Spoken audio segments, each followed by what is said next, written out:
There were very few people who thought the Fed was going to raise interest rates today. So it wasn't surprising when they held the federal funds target range at 5.25% to 5.5%.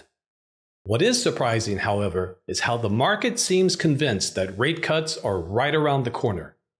That's just wishful thinking. The full weight of monetary policy is far from yet to be realized.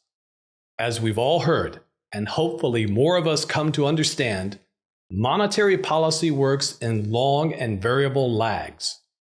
While some effects are starting to show up in economic data, for example, rising delinquency rates on credit cards, auto loans, and commercial mortgages, the resiliency of the job market and ongoing elevated wage growth suggests that the Fed still has a lot of wiggle room to keep rates higher for longer.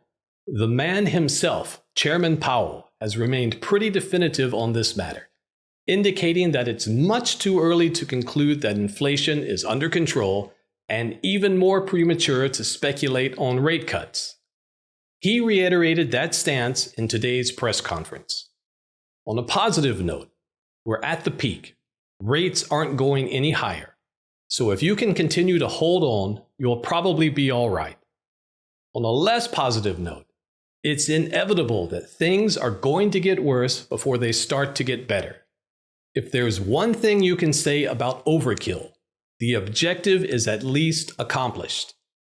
Whereas if you bungle the job, you'll have to go back and do it all over again. Even worse, the second time around, everyone is going to be second-guessing your every move. The Fed, in keeping with the human nature of the Board of Governors, is not going to subject themselves to that situation. Instead, they're going to err on the side of overkill, with the inexplicable result being a recession, most likely in the second half of 2024. That's what it's going to take to finally precipitate the long-awaited Fed pivot and rate cuts of any real significance.